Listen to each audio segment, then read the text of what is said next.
Breast cancer affects so many women and their families. In fact, breast cancer is the most frequently diagnosed cancer in the United States. So today we'll get clarity on screening, diagnosis, and treatment with Dr. Andrea French, a board-certified general surgeon who works with Dignity Health. This is Hello Healthy, a Dignity Health podcast. I'm Amanda Wild, and Dr. Andrea French, welcome. It's so good to have you here. Thank you. Where should we start when we consider breast health? Actually, we really should start with knowing our family history.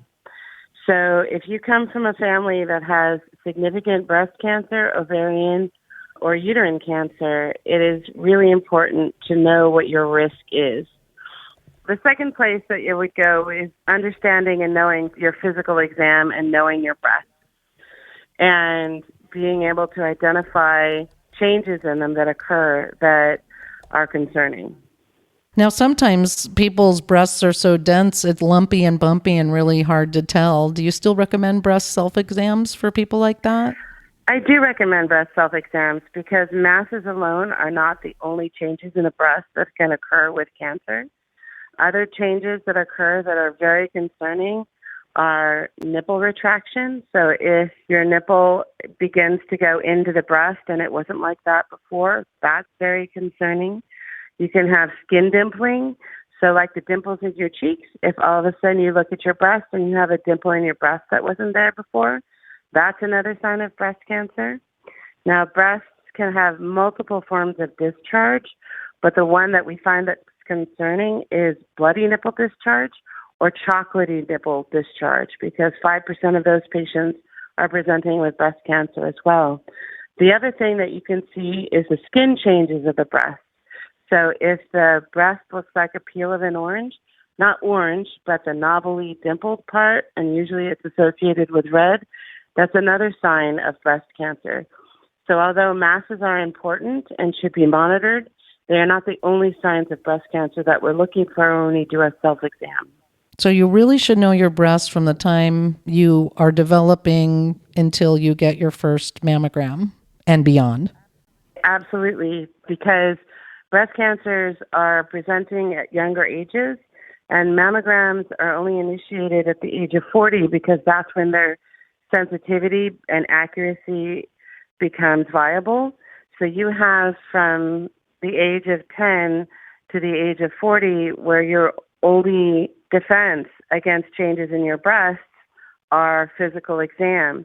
Now, you can do imaging like ultrasound or MRI if you find something on physical exam that can help us at a younger age, but there are no screening mechanisms for that.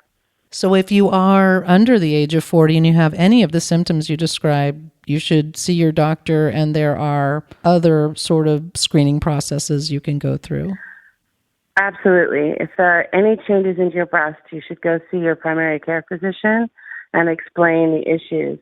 If they find a mass or if there's skin dimpling, we could get an ultrasound to look to see and quantify that mass, because there's a lot of different growths in the breast that are benign or not cancerous, and the ultrasound can help us distinguish what those are. If we can't see something on ultrasound, we can go with an MRI, whose sensitivity is the greatest of all the imaging that we have. It's not always very specific, so it'll find stuff that may or may not be relevant, but it can help us find things that we can't see in other modalities. So this would be true for someone who either has some of the symptoms you described or maybe has a family history of breast cancer and they're under 40. Right. So if you have a patient or you are a family member of somebody who has had breast cancer under the age of 40, then we really begin to worry about those genetic cancers that can be more aggressive. And so you really should do those self-exams to know. We also usually will begin MRI screening if the risk of cancer is high enough. If you are BRCA positive or the family has a history of the breast cancer genes, BRCA1 or 2, we will start screening earlier with an MRI to help try and identify those cancers early, or we'll suggest prophylactic mastectomies and oophorectomies in those patients to try and prevent the risk of developing those aggressive cancers. So oophorectomy being the removal of the ovarian tubes, because the BRCA mutations are indicative in both those kinds of cancers, breast and ovarian cancer, right? So it's really interesting because when we think screening, I think many of us just jump to mammogram, but you're talking about everything before age 40. But if we do manage to get to age 40 with no issues, we should still start screening then with mammograms? Yes, the recommendation is to start screening at the age of 40 and with screening mammograms. So mammograms are the gold standard after age 40. Correct. And what else should we think about in terms of screening? We've talked about what kind. How often should we get screening done? So still the recommendation is yearly mammogram screening unless they find something that is of concern. So when you get a breast image, a mammogram, ultrasound, or an MRI, you're given a score, and that score is called a BIRADS, BIRADS, and it ranges from 0 to 6. So 0 means they need more information. 1 means everything looks totally normal. 2 means they see something and they're 100% sure it's not cancer. 3 means they see something and they're about 95% sure it's not cancer. 4 means they see something and they're about 80%. 5 means they see something and it's a 50-50 shot. And then 6 is a biopsy-confirmed breast cancer. So whenever we get those screenings, then the screening after that is dictated by that. So if it's a BIRADS 1 or 2, then annual mammographic screening is appropriate. If it's a BIRADS 3, they feel comfortable enough, they being the radiologist, feel comfortable enough that the only thing that would initiate concern of it being a cancer would be change. So what they'll do is get then screening every 6 months to make sure that whatever they're seeing on the imaging isn't changing. And as long as it isn't changing and it's stable for 2 years, then we typically leave it alone. If it's a BIRAD 4 image, then the recommendation is to get a core needle biopsy immediately or as quickly as you can in the community to get that tissue pathology to confirm that it is not a breast cancer. 5 also we would biopsy as well. So the screening regimen is really dictated by the image that you get every year. Now, if something is found in the screening, a RADS4, let's say, something questionable, and the next step is a biopsy, what does that look like? You said a core needle biopsy. So the biopsy is going to be dictated by how they can see what is abnormal.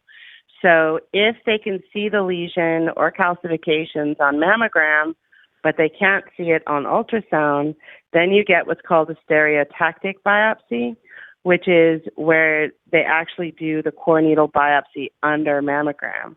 And one of the questions everybody asks me is, are we put to sleep? And the answer is no. So it's done under local, but you are awake for the procedure. If they can see the lesion on ultrasound, then we go with the ultrasound-guided biopsy. If we can't see it on mammogram or ultrasound, and we can only see it on MRI, then we send you for an MRI-guided biopsy. Those are more difficult to obtain because there are fewer centers that do them. Then what happens after you've gotten that sample for the biopsy? It goes to the lab for diagnosis?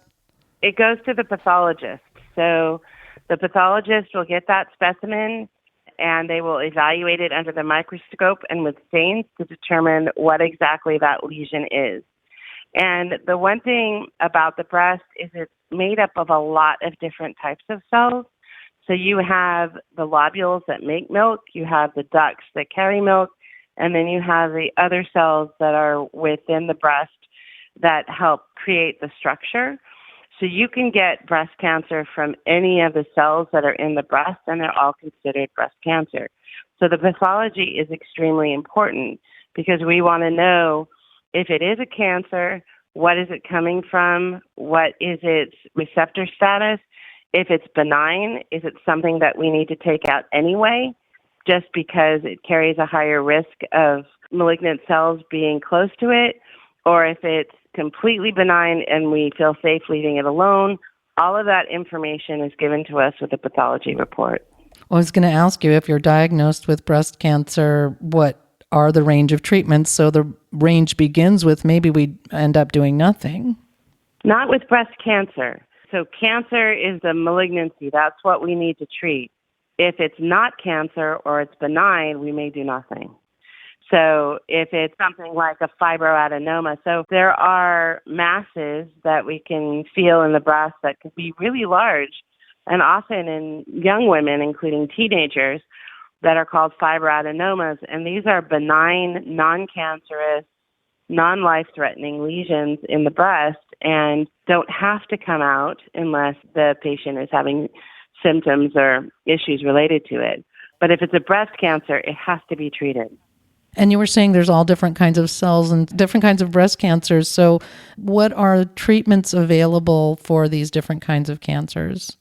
The great thing about breast cancer is that we are greatly benefited by the amount of research that's been done and by all the women who have struggled with breast cancer before. So whenever I have patients come in with this diagnosis, I always like to start with one thing they have to remember, and that is cancer is a big word that describes a broad spectrum of disease. There are cancers that are very difficult for us to treat, and there's cancers that we're very good at treating, and breast cancer is one of those. And part of that is because we have 5 different modalities to treat it. So when a patient comes in with breast cancer, it's really important for us to know the receptor status because it tells us how close it is to the original breast cell. And so receptor status is estrogen receptor or progesterone receptor. And then there's a third receptor that we look at that's called HER2 that's only found in cancer cells. So that receptor status, whether you're estrogen receptor positive, progesterone receptor positive, HER2 negative, which is the most common type, or if you're triple negative, like ER, PR, HER2 negative, all of that profile dictates how aggressive we need to be in treating the cancer. So the 5 different modalities that we have to treat are surgery, radiation, chemotherapy, endocrine therapy, and immunotargeted therapy. If a patient comes in and has cancer, what we have to determine is the likelihood that this is just still in the breast or whether or not it's gone out into the body, because that dictates what order the treatment occurs at. So if it's early and we're not very concerned or there's no evidence that it's gone out of the breast, then we are aggressive about local treatment first to take out the cancer before it goes outside into the rest of the body. When we do treat locally, we treat it with surgery and radiation. Now, you don't have a choice of the diagnosis, but you do have a choice in the treatment. If you want to do breast-conserving therapy, where we just go in and take out the breast cancer with the margins, we can conserve the breast. In that situation, we have to do radiation. Breast-conserving therapy is a lumpectomy with external beam radiation. There are other types of radiation as well. In our community, we don't have them available yet. Or you can have the mastectomy. It's a simple mastectomy where we just take the breast capsule off the muscle. And in those circumstances, if it's early, you often don't need radiation or any further treatment beyond the endocrine treatment. If we feel that the tumor has gone outside of the breast, there's evidence that the breast cancer is in the lymph nodes under the arm or has gone in other locations, then local treatment is not the place you start. You start with the systemic treatments, and the systemic treatments are the chemotherapy, the endocrine therapy, and the immunotargeted therapy first, because we don't want to delay treatment of the cells that are outside of the breast while waiting for the breast to heal. So we do those therapies first. We try and treat those cancer cells in the body, and then we go back and deal with the breast when we feel that the cancer in the rest of the body has been treated. So you have to match the treatment to the cancer. What do you see in terms of outcomes for your patients who go through these different modalities? What's the success rate, shall we say? You know, for most of the people that I see, thankfully, we catch these cancer early, and so cure rates are very high. So they're in the 80 to 90%, even in stage 1 and stage 2. disease.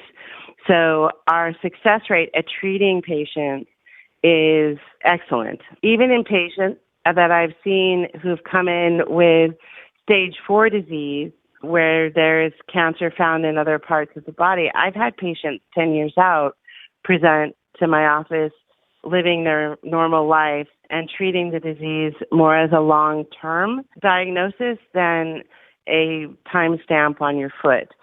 Now, there are forms of cancer. Triple-negative breast cancer is the more aggressive version of the breast cancer, and the cure rates and success rates are not as high with that one. But with the vast majority of the breast cancers that we see, women are surviving for long periods of time. Well, you do get excellent outcomes, which is really encouraging. And I know that there have been technological advances over the last 10 or 20 years that make things more optimal for people going through breast cancer. So thank you, Dr. French, for being here to sort out all this info and explain it so clearly. There's one thing that I think with this diagnosis that is the most important for patients, and that is to know they have a team that is working with them to help them through. So to have a surgeon that you trust, have an oncologist that you trust, have your radiation oncologist that are all willing to work together for the best outcome for the patient. Because this is a tough diagnosis for patients to have, and really knowing that their team is there to support them is really important in getting them through the process. You're not alone. Yes, you're not alone. Dr. French, really appreciate your work to give patients the best possible experience. Thank you again. Thank you. For more information, visit dignityhealth.org/Merced/Women's Health. That's MERCED/Women's Health. If you found this podcast helpful, please share it on your social channels and be sure to check out the podcast library for other topics of interest to you.